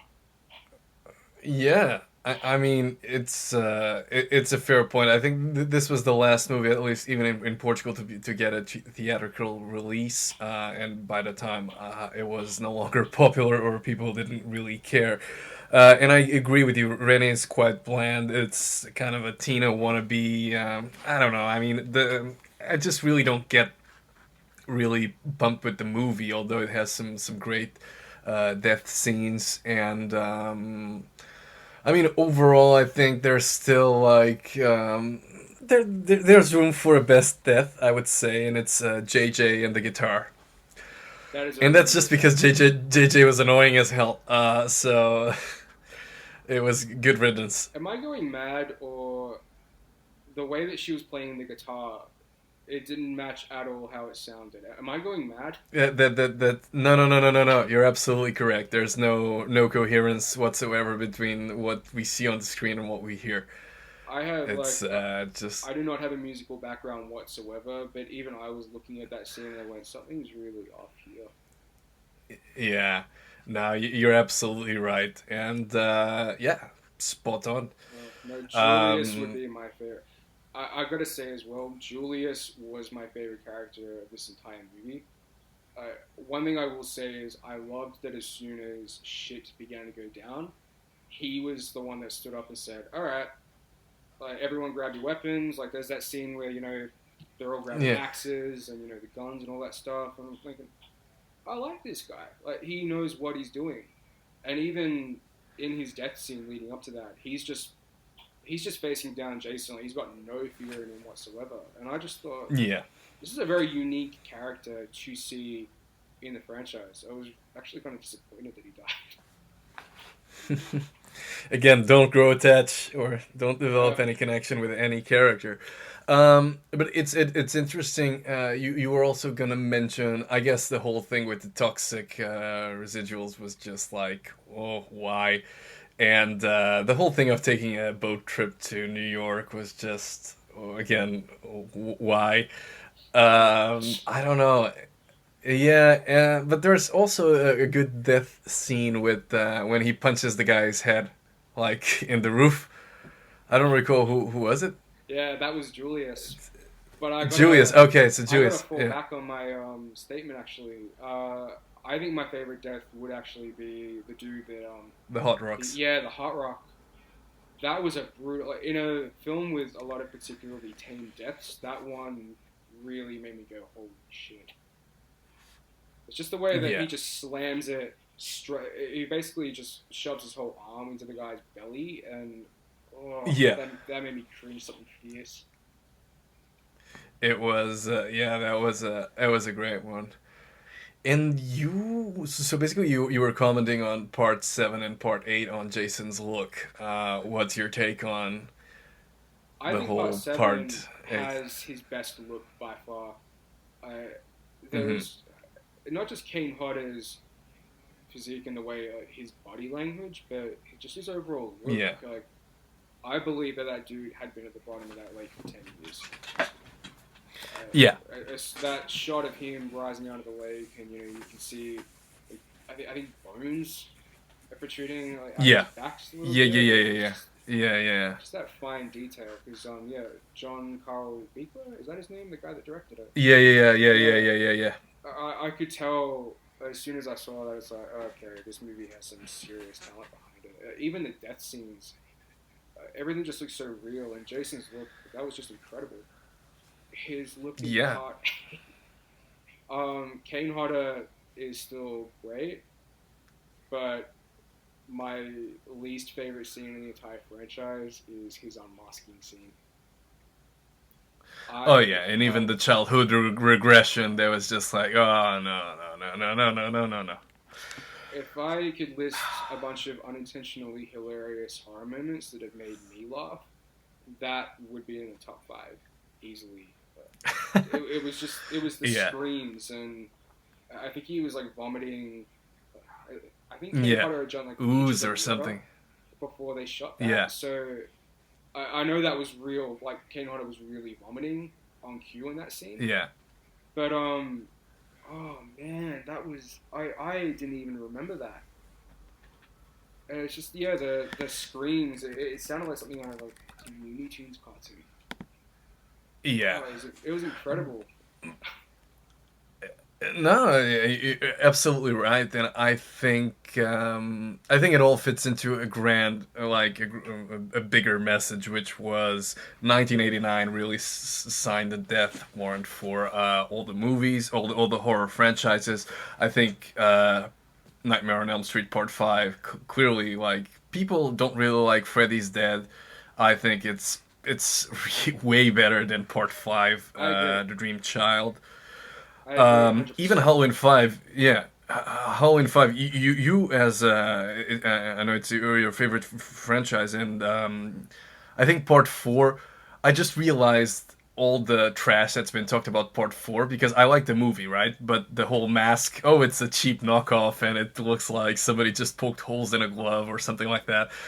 But Part 4 was really effective in bringing and revitalizing the franchise that's been dormant for almost 7 years, and then you have Part 5 that really undoes everything, right? I recall watching Part 5, Halloween 5, The Revenge of Michael Myers, but I really have I know I've seen it. I have no recollection of anything in particular other than the early sequence The or one the thing opening sequence. with Halloween, and I will say this about Friday the 13th, is there's never been, there is continuity in the Friday the 13th franchise, but of course there are exceptions, especially the later films where they may ignore certain things, or there really is an attempt to bridge some of them together, especially Jason Goes to Hell. Especially Jason Goes to Hell. With Yes. Halloween 5, one thing that I did notice is this is meant to take place immediately where Part 4 ends. And you Yeah. can tell immediately where the footage from Part 4 stops and where 5 begins. Like, the color grading is different. Yeah. It's got a yellowish, sort of a very gothic Mm-hmm. European horror look to it. The mask is different. Michael is Yeah.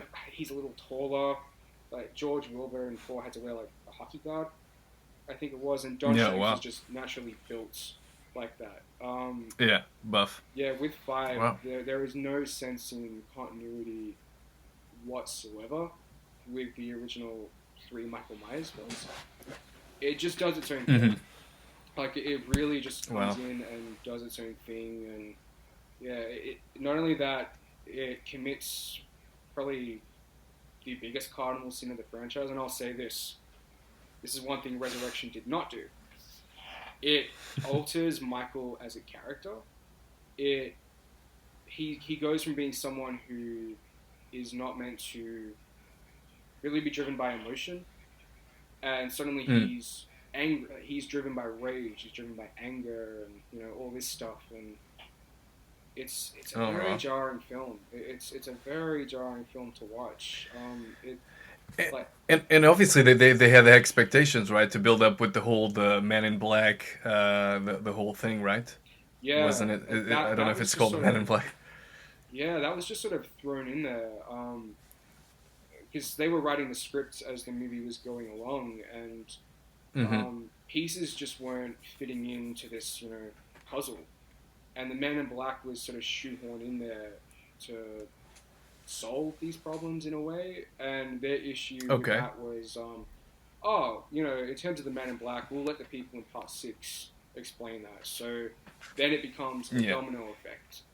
Part 6 has to explain Part 5 stuff, and then all the complications with Part 5. I've never seen Part 6. And I know there are 2 versions. What would you recommend? Oh, see, I seem to be in the minority in this one because I prefer the theatrical cut. A lot of people prefer the producer's cut. I think it adds more context to the film because the theatrical version is very heavily cut, and there are gaping plot holes that are explained in the producer's cut. But I just think, especially the ending, because the ending sequence, I think it's like a 20 to 30 minute sequence that is completely different to the producer's cut. Like I think they reshot the entire ending. Oh wow! I think there's one shot in the original ending that appears in the theatrical cut. But yeah, it's an interesting film. I will say this about Part 6 as well. The atmosphere is really, really good. Like, Michael's back to being, scary Michael, and there's a lot of blue tints and fog and all that stuff, harkening back to sort of like a John Carpenter vibe and the vibe that they gave off before. So it looks good. It just the script is terrible. So yeah. Wow. Yeah. Take the good and the bad. And I mean, as you were talking about it, I was thinking of this. They hoped to start a franchise, but thankfully it didn't. Shocker. Wes Craven's Shocker, 1989. I'm working my way to this one. Oh yeah, okay. So I won't cover that. I would say that.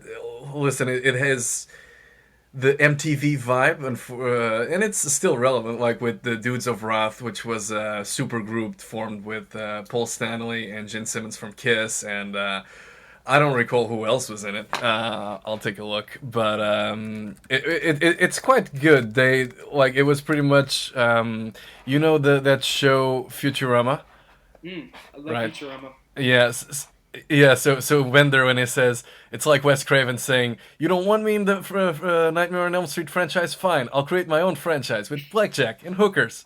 Actually, forget the franchise. Right? So it's pretty much it. No, that's not an example.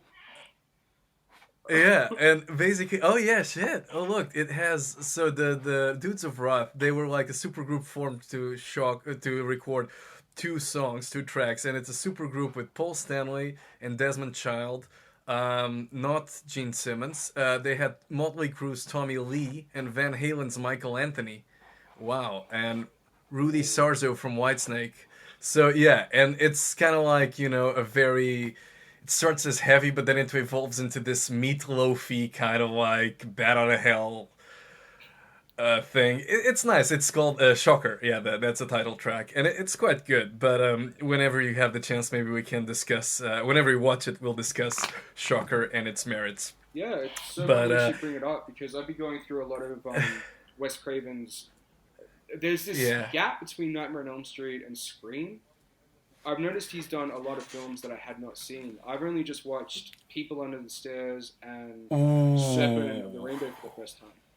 I haven't seen The Serpent and the Rainbow, but I love People from the People Under the Stairs. I think the whole Reagan kind of analogy, it's simply amazing. It's very well executed.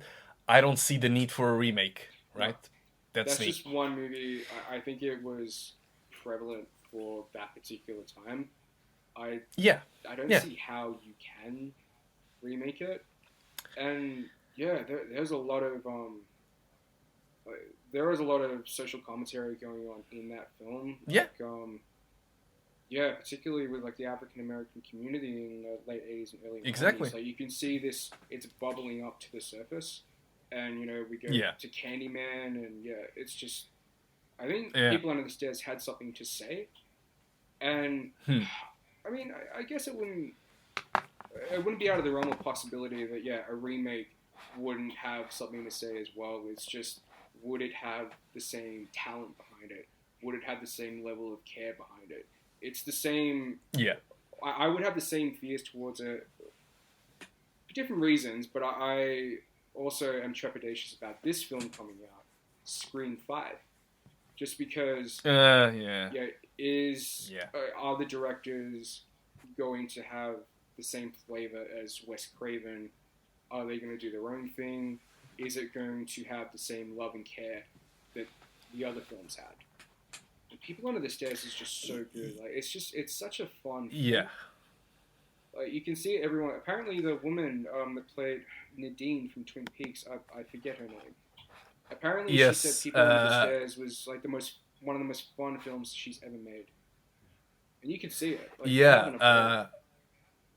Yeah. Yeah. I mean, now that you mention it, both Ed and Nadine from Twin Peaks, they were cast on The People from Under the Stairs because Wes Craven saw their performance in David Lynch's Twin Peaks, which, again, I see that you have there as in your background. I see Laura Palmer over there, and I'm a massive fan. I just watched the Fire Walk with Me for the first time last year because although I'm a fan, I tried to stay away from it. And I started to watch the show in 2006 on DVD, and people at the time, the consensus was don't watch the movie. But now with the return and everything, it changed a bit. So I would have to say, yeah, The People from Under the Stairs is great, and Wes Craven really started to do his own thing, especially between. Like after his involvement in Nightmare on Elm Street 3 and his return to the franchise in '94. I would say that also a Deadly Friend was a good one. It's a weird movie, but you've seen that one. I only know it because of the basketball death. The basketball, yeah, well, it's it's a good one. It's more of a sentimental Wes Craven that you don't often see. But you're absolutely right. This is all about like how there was like the slashers were going out of fashion, and you still see a couple of them like Giggles or Dr. Giggles. I don't recall how it was like the title of that movie, but there's one about like this crazy doctor. I think it was Giggles or something like that. But movies were no longer performing, right? These movies were no longer performing. Dr. Giggles, yeah, that's the one. Candyman, and I think you had a few here, but like they just weren't as persistent as they were in the '80s. And like your average slasher film, like say your average Friday Hellraiser, just something like that. It just wasn't. They just had enough. Like so many had been made, but there was just this fatigue. Yeah. So we're good. We've had enough. And pretty much like Saw. It was bound for a final chapter, right? And that's what is exactly what we got with Friday the 13th. Well, or so we thought, in 1993. And I think the idea of getting Sean Cunningham, who, again, I think his movies, was it Deep Star 6? Yeah, that one. The crappy, crappy underwater movie. I think seeing Sean S. Cunningham return was, wow, this is going to be great. In preparation for this episode, I actually read a bit about Part 9 and how the original concept and what they wanted to do, and it was a bit too artsy. I think it's a movie that kind of works, and I mean, Jessica's a bit bland. It's a 3 out of 5 for me, but I think it kind of works with the whole. Let's try and close and wrap this up. And I mean, it's not properly executed. I think the whole thing of like Jason transferring from body to body was a bit defeats the purpose of what Jason is and was. But again, it was also the first time we got to see a bit more of the Voorhees family, right? And I know Elias was teased in part 6 in the novel. that he was actually part of the plot, and they tried to make Elias. He went from his father then to his brother, and he never made it to the screen. So I think Part 9 did some things right. I think, especially that opening sequence, and again, my favorite death on this one is Jason being shot by the SWAT team. It's brutal, and but yeah, I think overall it was kind of like too little, too late. What are your thoughts on Part 9? I agree with that last part. I think Part 9 has a lot of really good ideas.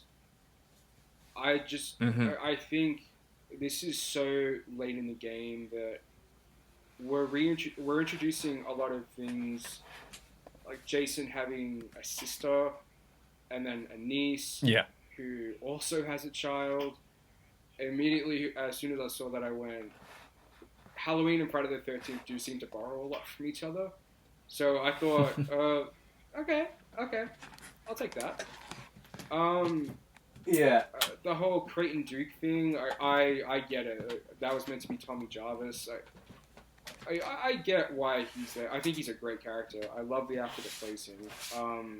I do kind of wish he was in on the action a lot more. The thing is, with this movie, I should lay some context to it. Out here in Australia, the DVD that we got, and we haven't had a Blu-ray of it out here yet, we got the heavily censored version. So Oh. for years, like it's cut down to basically nothing. So for years and years, that was the only version of the movie that I saw. And watching the film today, I have seen the uncut version for the first time, like as of today, and the difference is huge. It's night and day. The one thing I do love about this movie is it's fucking insane. Just that whole opening sequence alone. That whole opening sequence really did give you that sense of the movie is in on like the humor with you. Like it sets it up with a woman going out to camp, and basically the first thing that happens is as soon as she gets there, the light goes out. She's got to fix that. Immediately goes upstairs, disrobes, and then Jason comes out and tries to kill her, and then out of the fucking blue, like, the FBI shows up and blows Jason to shit. Like I remember distinctly seeing that for the first time and just going, that was really cool. And then it hit me right after that. Wait, so what's going to happen for the rest of the movie? And then in the next scene, the coroner's eating his heart, and he becomes Jason, and the body swapping happened. And at that time, I was 10 when I saw this. At that time, I didn't like the movie because it was too different. It wasn't like Part 5 where it strayed a little bit off course. Like this thing, Jason Goes to Hell goes way off course. It's almost like it exists in a different universe. And I know I've heard this at some point. I'm certain this was a director's statement. I heard that this only counts the first 3 Fridays. So continuity-wise, I'm not too sure where it fits in. But that's where I've come to love it, because it is its own thing, and I do think it's very unique. Like the whole body swapping thing, I've just come to accept. It's like, okay, we're doing this. I'll just take whatever I can get out of this movie, and it's just crazy. It's just like the action sequences, like the shootout in the diner, and the whole throwback to Terminator, where Jason just walks in and massacres all those police officers, and it's almost bordering on an action movie at times. Yeah. And then there's that whole ending, like the showdown at the Voorhees house, and there's the Book of the Dead there from The Evil Dead. Yeah, The Evil Dead, the crate from Creepshow. That. Yes. Yeah, and apparently Jason's meant to be a Deadite. Like that's the whole thing. Jason Goes to Hell is it does try to explain why Jason is the way that he is, and I know that's something that Marcus himself confessed that he was always frustrated with the movies, that they never explained Jason and his process and like why he is the way he is. I've always loved that, and that was one reason I disliked Halloween 5 and 6 for explaining why Michael did what he did, and Freddy's Dead for explaining why Freddy did what he did. And we're doing it again with Jason Goes to Hell, and you know, now I'm at a point where this film is so unique in the franchise that it's almost like it's its own thing. So even though as I was watching it today, it's like, you know what? For what it is, I do enjoy this one. The gore is unbelievable. Yeah, well, that scene where the dude's melting. Oh, yeah. I was gagging. I couldn't believe how good that looked. That's one that I need to revisit because again I watched it and I think it's good, but it was, like you said, so far off from what we were used to seeing under the Friday the 13th banner that it just, I don't know, it just felt odd. We move on to the final two entries, and I mean, I have to say, in 2009, I was really excited. It was the first time I was going to the movies to see a Friday the 13th movie, so obviously that inflates my opinion. With Jason X, I recall seeing it like at the rental store, the cover space, but I also recalled a Mad TV sketch where there are a couple of astronauts. Also, like part 9, it was meant to be set in LA with the two rival gangs and whatnot, but after the fiasco of part 8, they didn't take it there. Part 10, it's actually, I don't know, they had the whole, like, Jason X, there was this sketch on Mad TV about Friday the 13th part 10 or whatever, Jason takes NASA, and it was set aboard like a spaceship. And I think it's on YouTube. It's just like, your average 1980s slasher template, but with Jason like floating around and like a head floating around and whatnot. And I think maybe that sketch put me off Jason X, and I know it has a cameo by David Cronenberg, whose movies I really enjoy, and also that iconic nitrogen like freezing scene and death scene, and now the sleeping bags. But I'm gonna let you take the lead on Jason X because I don't know, is it just me? Then I should really like climb down my high horse and watch the movie, or I wouldn't go that far. It's the same principle as Jason Goes to Hell, where this thing goes way off course. Yeah, now we're at the point where it's just like, you know what, fuck it, let's just do whatever. You know, Jason in space, we haven't done that. We've done telekinesis. We've had Jason going to hell. You know, what else haven't we done? And I know John Carpenter at some point pitched Michael going to space when they were first developing Halloween 4. So I don't know if that had any influence on this movie, but this was the one that I remember even before I had gotten into horror films. It played on TV a lot out here. So as kids, in school, I would hear about this movie a lot.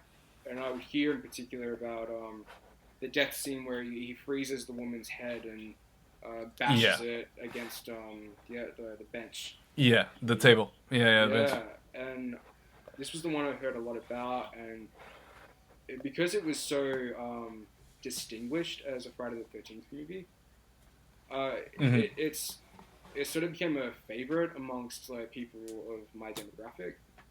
So in hindsight, now that I've seen these movies, how would I rate it? Honestly, I'd probably give it like a 2.5, maybe like a 2. I'm somewhere in that category, just because I could have accepted the Jason going to space thing. It was just, I don't know, it's very bland in certain areas. Kane Hodder is still great as Jason, and when he gets that upgrade to Uber Jason, when we see him for the first time, Jason, that's chilling. Like just the imagery and like the red eyes, it's such a great shot.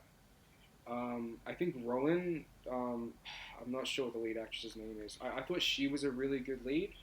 She's very underutilized. How are the characters? The rest of them are very forgettable. Basically, it's just your average Friday the 13th flick. A bunch of people are introduced, and then as quick as they're introduced, they killed off. Is there anything that stands out with this movie? I think my favorite kill out of it would definitely be, the girl that gets frozen and head bash against the table. That really just stands out. I don't know. It's just a very forgettable entry. I know they've done a few of these in space. Like I know Hellraiser was in space. And, I've heard. Yeah, Leprechaun was in space at some point. There were rumors that Chucky's going to space. So it's nothing new. Well, Chucky's been. I think he overstayed his welcome, and I haven't seen the remake, but that Chucky thing was just. Remake. My best friend, God love her, paid for my ticket. And this is when she was just getting into horror movies, and I had no interest in seeing this. She wanted to see it, and I sat there just cringing throughout the entire movie. Chucky in that film, he inhabits people's attitudes and the way that they speak. Like at one point, Andy, he sees Andy and his friends. I don't know what happens, but one of them makes a comment, oh, this is for Tupac. And then later on, when Chucky is killing someone, he proclaims, this is for Tupac, and then stabs the person. That was when I went, oh, I fucking hate this movie. But I was seeing it the entire time, just like with a grin on my face. Like, oh, are you liking it? It's like, yeah, it's good. I'm really enjoying myself. Thank you for inviting me. So every time it's brought up in conversation, I have to quickly remember you like this movie. Wow. I mean, I think they lost me when he became a father and his child didn't want to kill. But I want you, Daddy. That was my first one. Oh, no. When he got married, fine. But Chucky 5 was the one that killed it for me. And I mean, speaking of like movie firsts, I was already like into the franchise by 2003. Like probably have seen until part 6, and that's when Freddy versus Jason came out. And I mean, I'm sad that they didn't keep Kane Hodder and Ken Kirzinger was brought on board. And I mean, I don't know, it was okay. I had high hopes for that movie, but again, they weren't relevant anymore, right? I think when Freddy vs. Jason was released. I just feel like there was such a lot of missed opportunities with that movie. And I understand why they got Ronnie Yu to direct it, because, he directed Bride of Chucky, and that pretty much reinvented a franchise that was dead. So it's like, okay, he did that, so maybe he can do it here. We've got 2 franchises that have been dormant for a while. I'm sure he can do something with it. But the one standout in the movie for me, and I was really angry that she wasn't front and center as the lead, Catherine Isabel from Ginger Snaps. As Gid. She's really good. With the little time that she has, she's funny, and when she's running from Freddy, she's terrified, and she's just a very, very good actress, and just really underutilized here. And I understand that she didn't have a pleasant experience making it. Apparently, her and the director were very classed. Head, And Kelly Rowland from Destiny's Child. I didn't remember her in this movie. Like when I saw her on screen, I went, "Is that no? It can't be." I forgot that this was the era where they were like getting musicians into like horror movies. Buster Rhymes. Sorry, I had something. I was gonna go LL Cool J, but I thought I was setting myself up. Oh yeah, LL Cool J. That's right. He was there before. Yeah. Yeah, and Brandy. That's right. Did last summer. Mm-hmm. She was really good in that. I have to say, she was really good in that movie. I liked it. I liked I Know What You Did last summer, but again, I think it's funny you mentioned that, because after Scream and I Know What You Did Last Summer were hits in the mid to late 90s, they kind of like, okay, there's room for revisiting the horror franchises of the past.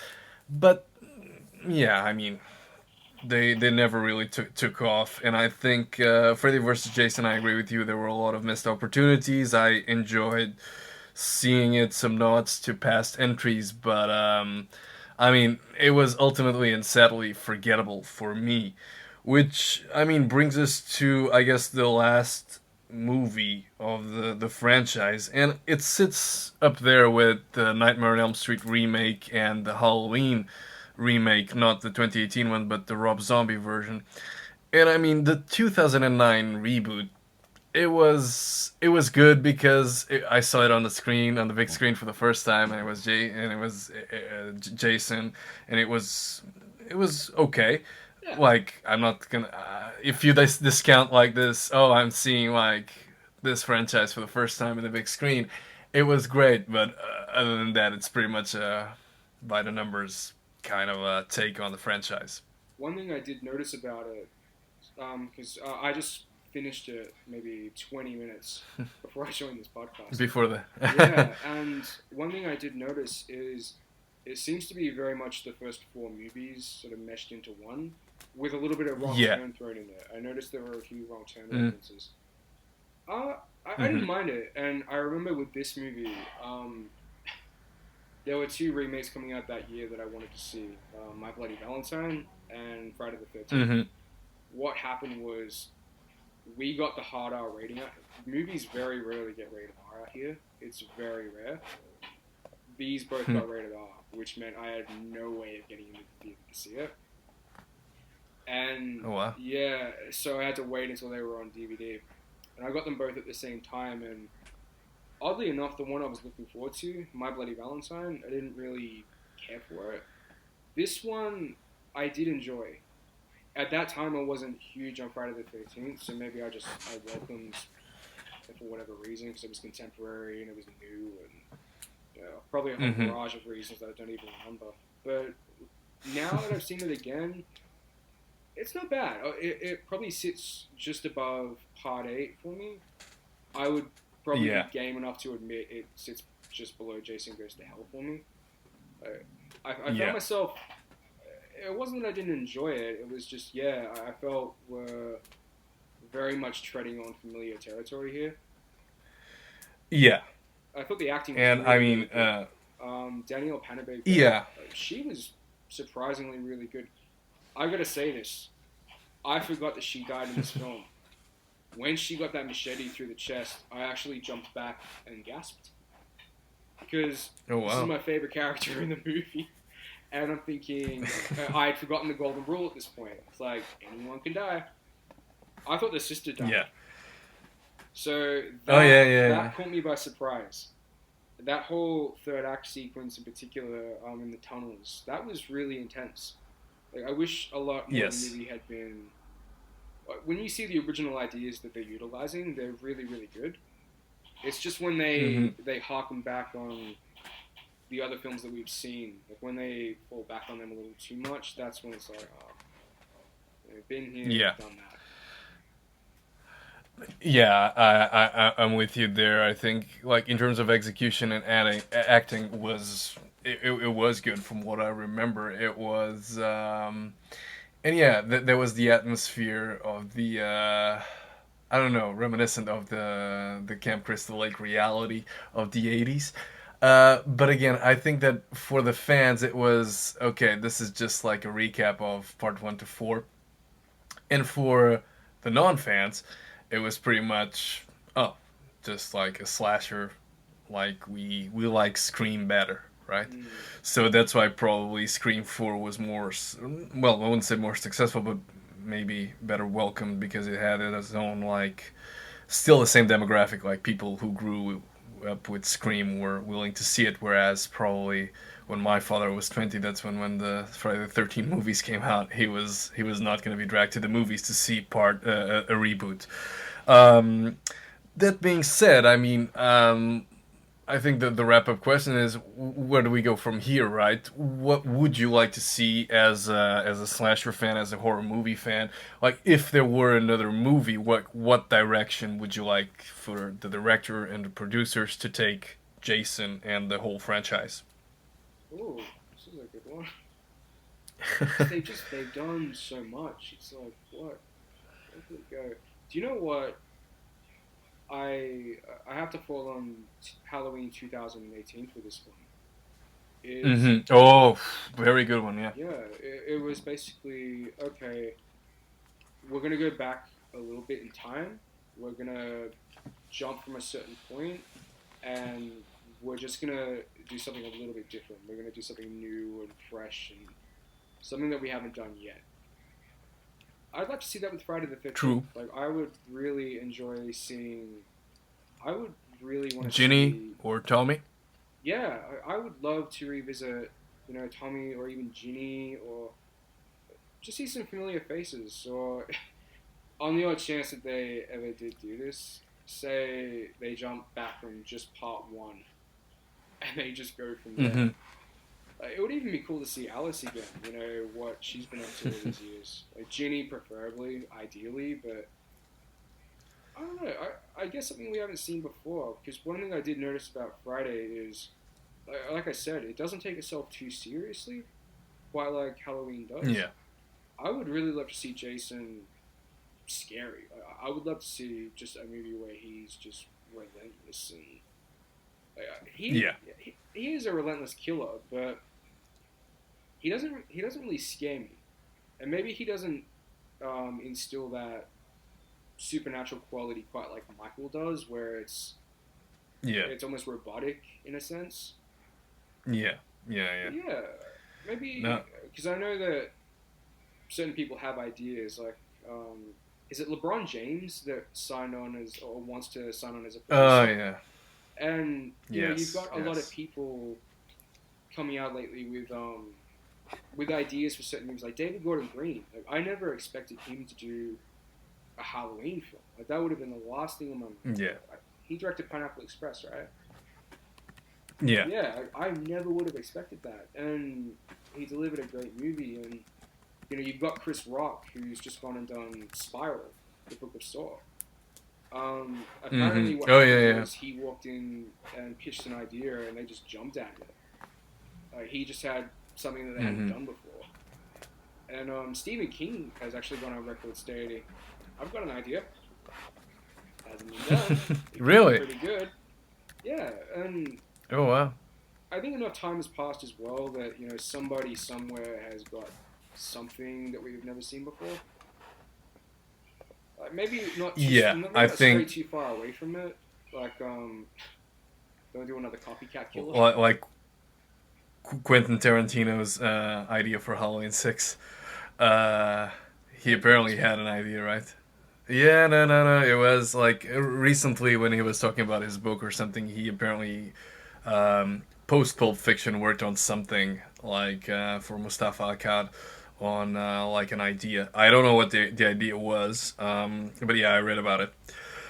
So yeah, as a fan, you should look into that one. I will look into that. For me, I would say that like I did watch bits and pieces of that fan-made movie that came out 4 years ago or something like that called Never Hike Alone. And they just did a follow-up to it, didn't they?